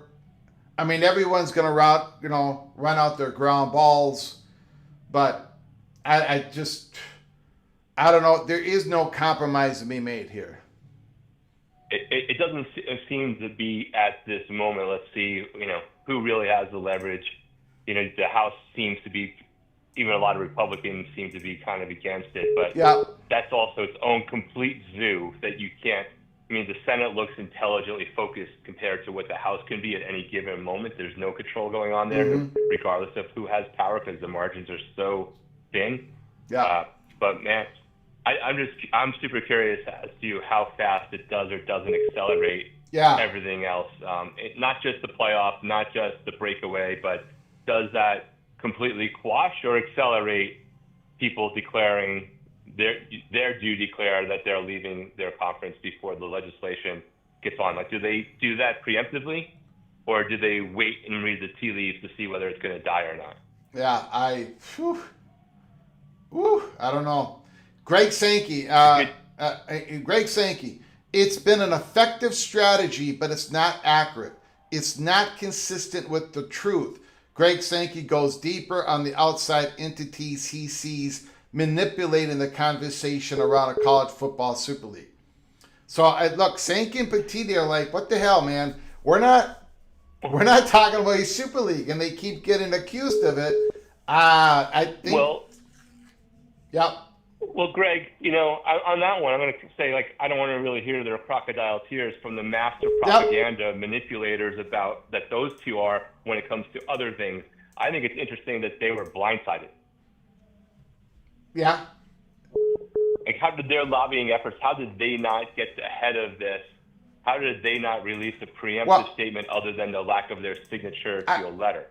I don't know how much they were blindsided, because I was told, and maybe it's not accurate, but the Big Ten kind of knew where this was heading, and that's why they've been marking up. They've been working on this possible breakaway, because they knew that they had lost the ear of. Oh yeah. Yeah. So I don't mean that they blindsided the day before. Yeah. But there's no way 4 months ago. Yeah. Right? Yeah. There's no way 4 months ago that they thought their power wasn't so all-encompassing that they had enough power within their senatorial things. I bet you none of them thought 4 months ago that Ted Cruz would come out, like, not just ahead of the hearings, but after, against the SEC with Texas and Texas A&M. So at some point, they probably misplayed or overthought their hand, not thinking that all these others could come together with their various factions and put something together that was so, in their view, against what they would want. So I don't think they were blindsided Tuesday or anything like that, or even the day before. But I think at some point it's like, what the hell just happened? How did we go from the score rack to getting basically scored on? Yeah. Great question. They definitely lost. They lost the lobbying effort. They did. Yeah. Maybe it's just like SEC teams not having every recruit benefit go themselves. Money matters. This time it looks like Cody's checks work better. Yeah. Let me put up what you just said here. Ross Dellinger, after Wednesday hearing, this was an hour ago, he put it up again. Senator Ted Cruz and Maria Cantwell said they would oppose any changes to the anti-expansion and optional pooling of the rights portions of the bill. So I don't know. I don't know how this. I don't think there's going to be a solution to this, congressionally speaking. No, I mean, I don't think so. Again, I think we'll know before kickoff, but I have a feeling that the Big Ten and SEC are going to do their breakaway in July. Middle of July. Their silos, their individual ones. July is right around the corner. But I heard that's why we're doing that. That's why we did a Big Ten blueprint update, because I got way more information than I was expecting, and that means it's leaking, and that means there's a lot of stuff going on. So, well, Greg, the only thing I would say that I'll get off is, I know that sounds soon, but then you get into August and season, right, and games. But the other part is, if depending upon the definition of their silo and what rules they're going to implement, you got to give your teams a year. Like the recruiting cycle, is it going to completely change your rules for transfer, everything, if you're going into a silo? Yeah, you can't just like implement that 3 months ahead of time.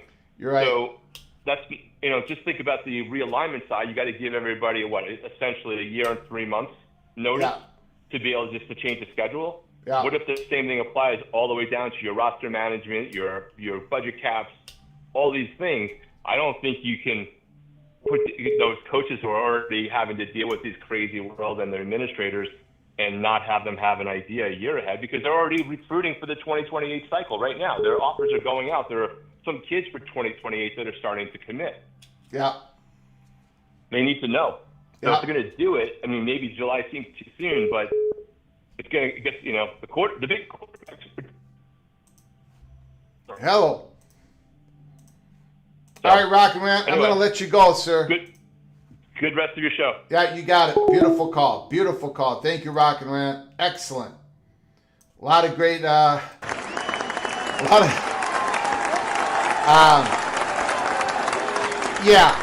it's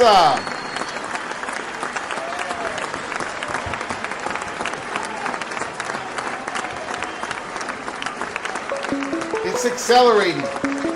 It's accelerating. We're trying to ride the tiger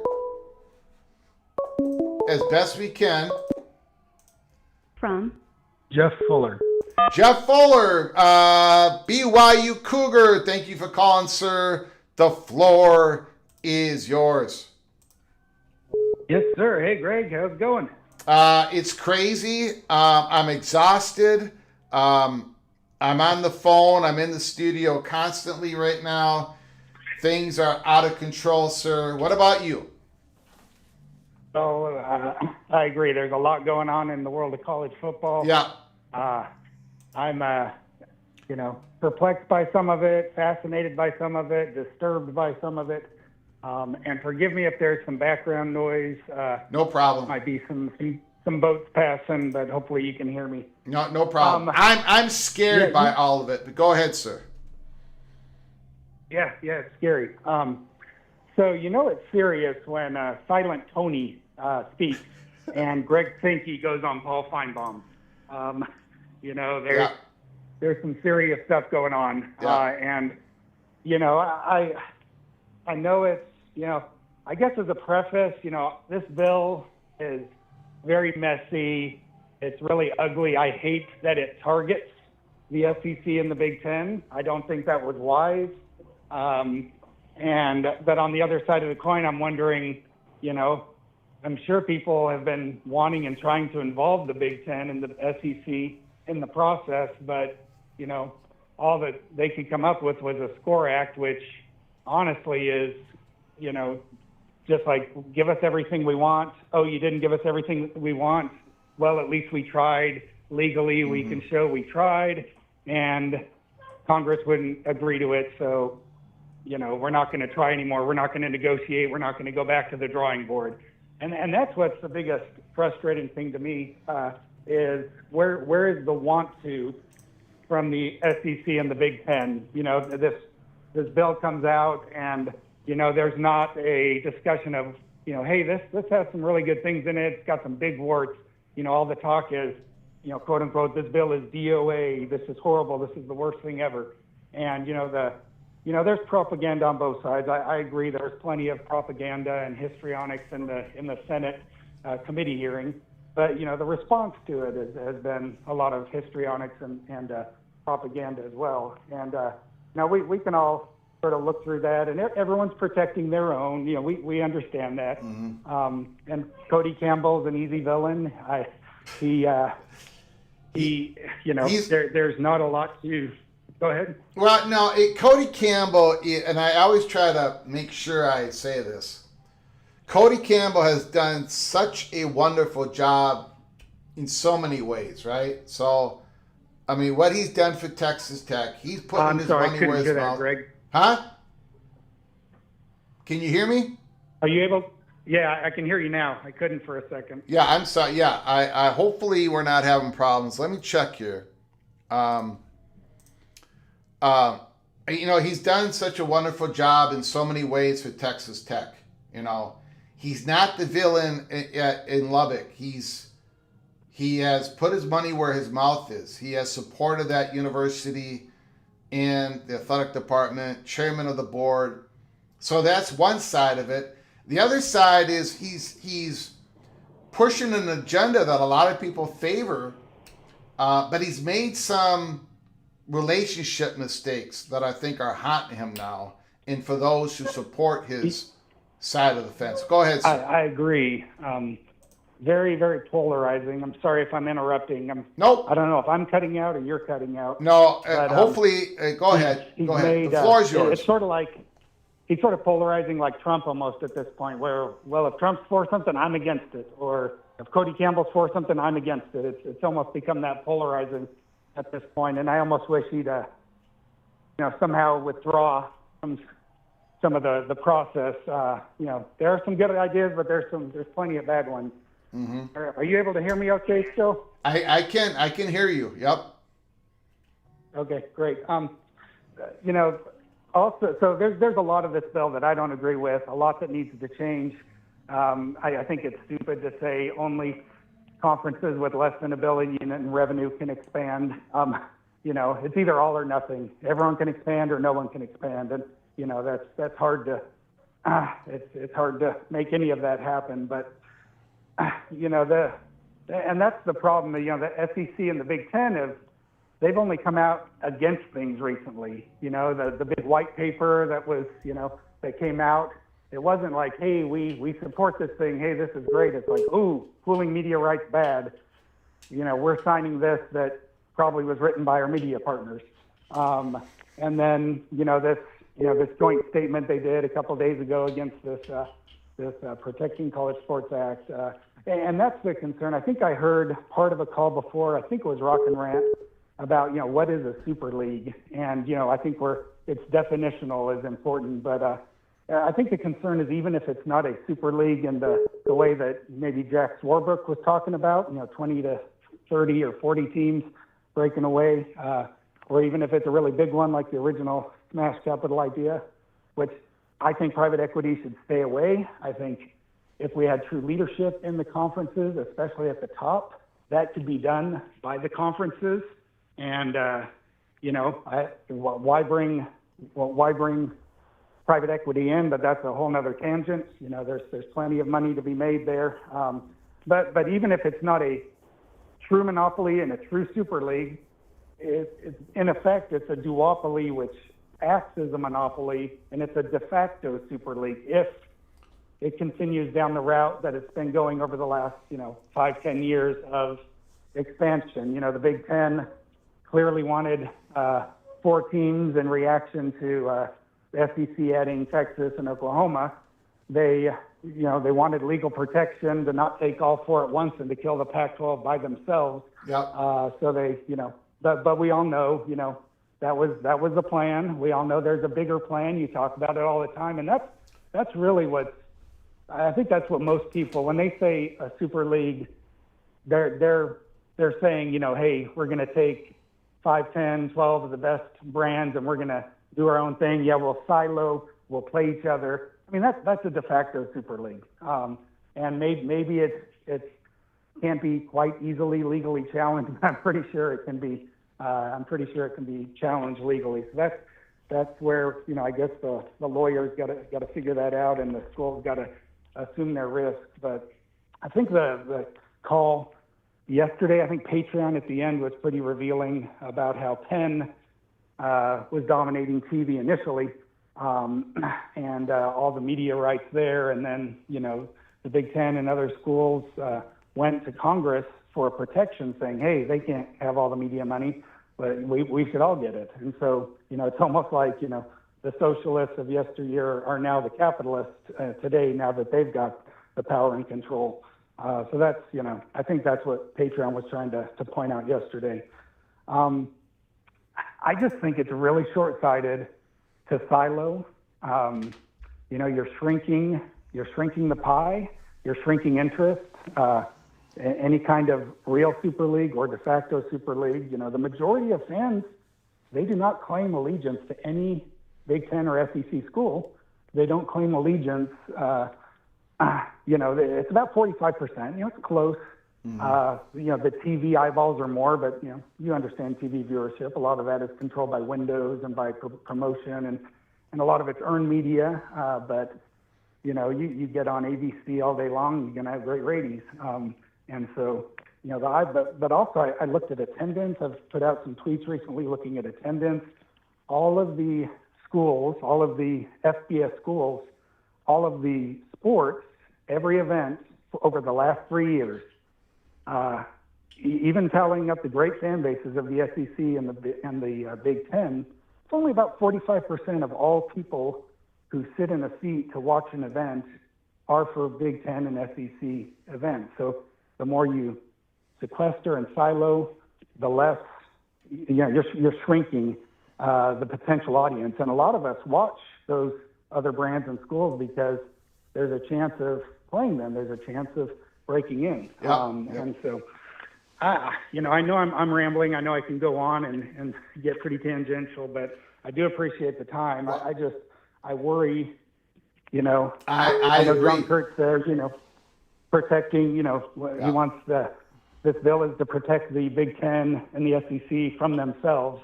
And it does make me think, what did the Big Ten and SEC say about 2 or 3 years ago? Give us all the control, or else we're going silo. We're leaving. We're doing Super League. We're going silo.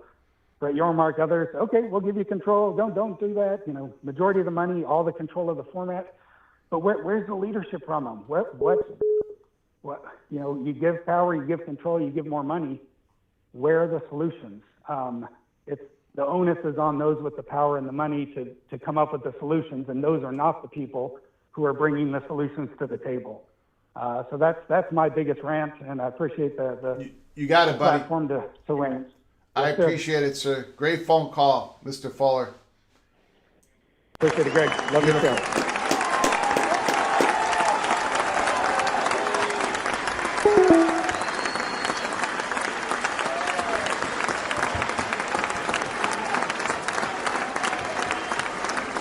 Great call, and I agree with.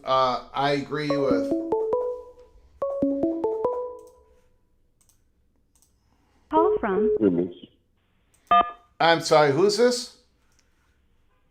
Mohr Simmons. Mohr Simmons. Can you hold on for a moment, please? Yes. I appreciate it. I just want to say I agree with almost everything that Mr. Jeff Fuller said. I would say the Big Ten and the SEC supported the SCORE Act. Now, Cody Campbell and his forces did not like the SCORE Act. So everybody has put up what they wanted and all this stuff, and none of it seems to be passing. And I'm going to say this before we go on further. Mr. Thinker, I think it's Mr. Thinker, I put you on a 24-hour timeout. I'm giving you a little bit of a time off here. Again, I don't mind you disagreeing with me. You put up some very strong accusations about me. I put them up on the screen. But then you went and did it again, and then you did it again, and then you did it again. And about 4 of those in a row, I'm like, okay, you made your point. I'm a bad man. I want everything destroyed. I want Olympic sports and women's sports to be destroyed. Again, that's not my position at all. No Golden Gopher would ever have that position. I mean, I don't want to get into it, but so again, I got you on timeout, 24 hours, Mr. Thinker.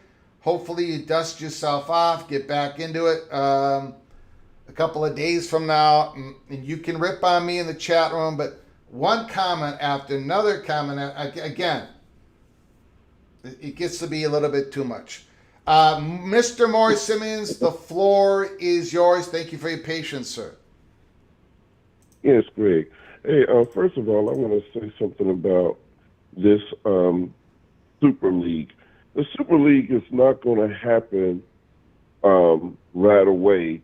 And I don't care if the Big Ten or the SEC go to realignment. That don't mean it's a super league. You may say it's a super conference, but it's not a super league. And the two items are different. Super league, super conference, they're totally separate, especially if you're talking about going in a silo. Now, the Super League, I do believe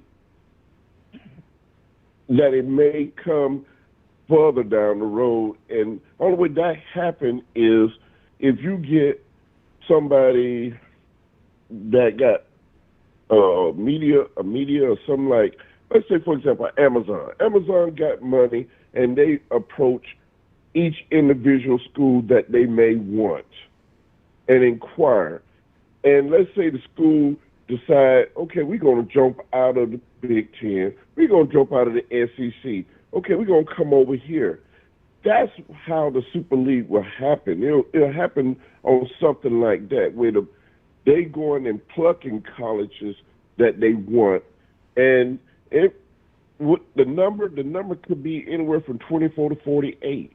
But nonetheless, that's how the Super League will come, because it will not come by the conference itself, and not even a merger. That is still not going to happen. Okay, so the Super League is going to be something totally separate when it do come here. When it do come, so that's one thing I've been trying to stress to tell people. It's not going to happen by SEC, Big Ten coming together or collaborating. Yeah. That's not going to happen. Yeah, it's not going to happen. No. All right. Well, great. You have a great show. I'm enjoying it. And just keep up good. I appreciate it, sir. All right. Thank you, Mr. Seminole. Appreciate it. Great calls. Mohr Simmons, Jeff Bowler, everyone. Incredible phone calls. I thank you all very, very much. Call from Fred? Ooh, we got Fred on the line. We haven't heard from Fred in a while. The floor is yours. Go ahead, sir. Hi, Greg. Good to be with you today. Hey, I have 3, maybe 4 questions for you, and I know you're the answer man. And I got no answers. I got none. You're talking to the original Minnesota moron. I've got no answers. Go ahead, sir. Okay. Question number 1. Am I correct in a process of getting a CBA, all of the players in the Big Ten, 1,800 or so, would receive a document to understand what they're voting on, and then a majority would have to vote in support of it for it to be enacted. Well, well, first of all, that's a great question that I don't have an answer, but I think if there is a collective bargaining going on, it would be like for football players, right? Correct. That's what I'm trying to keep it simple right now. I don't understand any of it. That's a great question. That is one of the difficulties of, yes, in traditional collective bargaining, where you got representation, probably a union, the parties would have a vote on, the labor would have a vote on it, up or down. Again, this is a different type of labor class. You got new people. I guess that would have to happen. I don't know, sir. Okay. Well, I don't know either, so we're in the same boat on that one. Second question. Those 1,800 players, do all of them receive some money above the scholarship?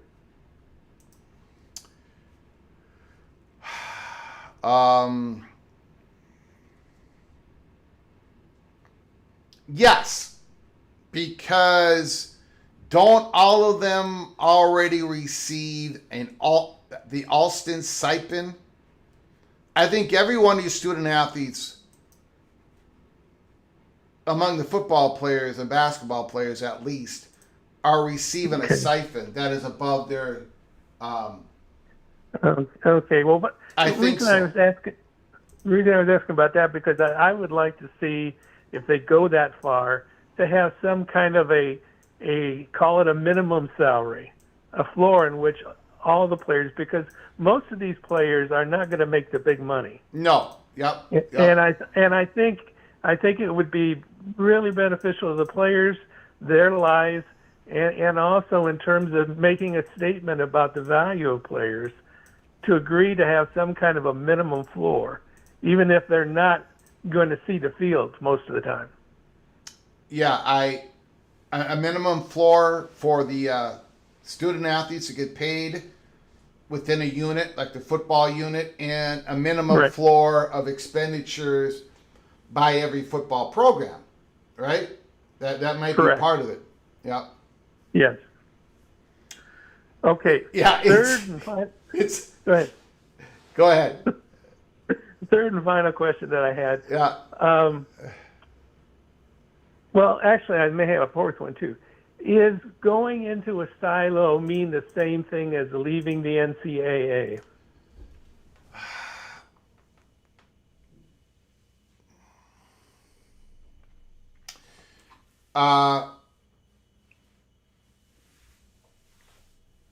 If Rick is watching this program right now, he's screaming at his phone or his TV, going, "Yes, yes, it does."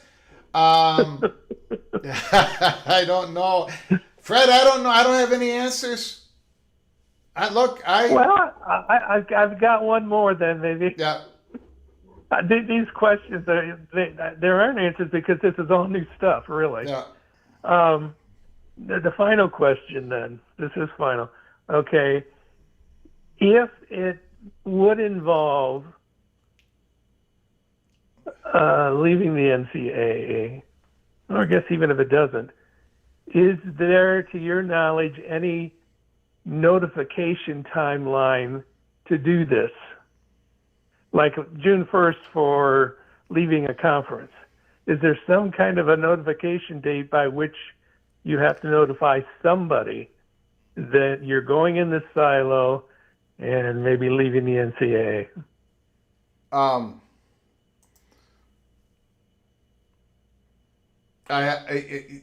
Great question. Great question, and I am going to ask that question to people that I talk with. Is there like a file notice of withdrawal to the ACC is on before June 1st? Is there a notice of withdrawal date when it comes to separating from the NCAA? I bet nobody has the answer, but I'm going to ask it. Okay, well, I was thinking, okay, lo and behold, maybe all of us, some of us are wrong and that they do pass this thing, and I don't see the Big Ten or the SEC wanting to live under these conditions. But there may be a period of time when they're going to have to in order to get everything ready to go and to notify the people they may need to notify. So it may be a year or two. Yeah, it could be. So, well, those were my questions, Greg. Yeah. I appreciate your show so much. And yeah, I'm glad you appreciate my non-answers. Well, the spirit is there, but the knowledge nobody has. Yeah, so, yeah. Can't hold you to a higher standard, can we? Well, you can, but I'm going to fail you every time. Okay. Well, thank you, Greg. And if you could check on that for all of us, I'd appreciate it. All right. I appreciate your call, sir. Thank you, Fred. Take care.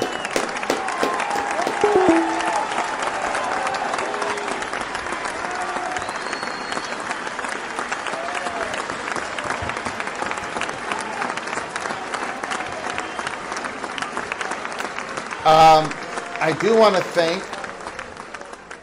want to thank, hold on, everybody, hold on. I do want to thank Christopher Hooter, Jacoby Cat, OBD Don, MBM, Stormy Cyclone, Studzilla, and again, Christopher Hooter, thank you guys for your donations. I appreciate you helping us keep the lights on and grow the channel. Thank you very much. We've had some great phone calls today. I'm just going to take a look around to see if there is any new items.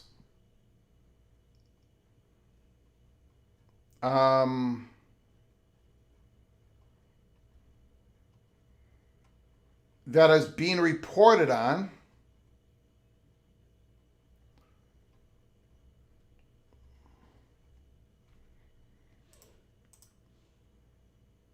I'm checking my DMs.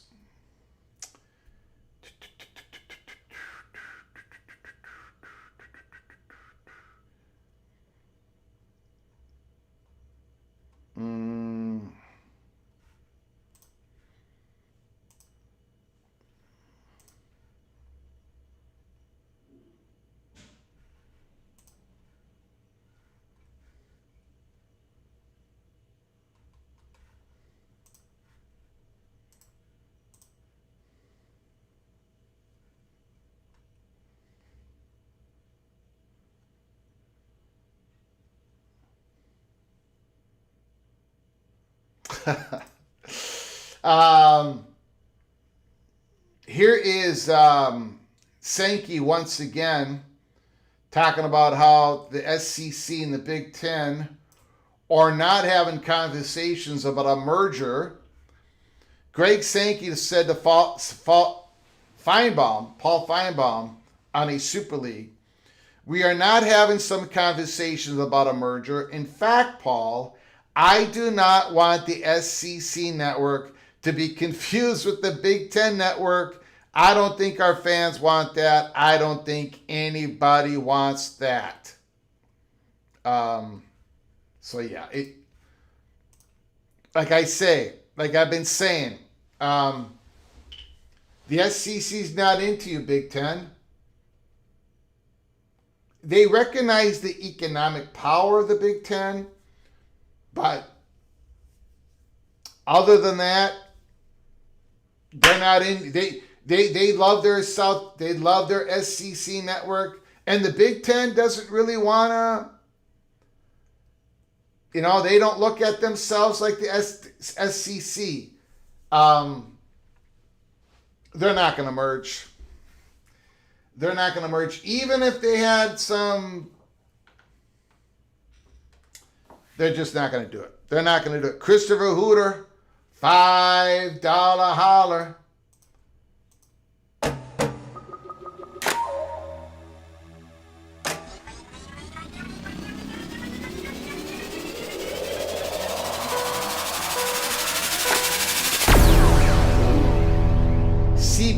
not credible. LSU baseball, CBA will be light years ahead of the rest. Kentucky basketball, ditto. How do you do a CBA? I'm not drinking this CBA Kool-Aid. Christopher Hooter, thank you for the $5 hop. I don't think baseball would have a collective bargaining. I don't know. I mean, look, SEC baseball, they do a lot of business, a lot of tickets, a lot of it, but they're not a revenue maker for the SEC. Overall, they're not a revenue maker. I don't know if they would have a collective bargaining separately. Maybe they would. Maybe they would. Ace, thank you for the $5 holler. I appreciate it, Christopher Hooter. Appreciate your generosity. Michael Smith, a scheduling deal between the two is a de facto merge. But, you know, the Big Ten, if the Big Ten is still playing Big 12 and ACC schools,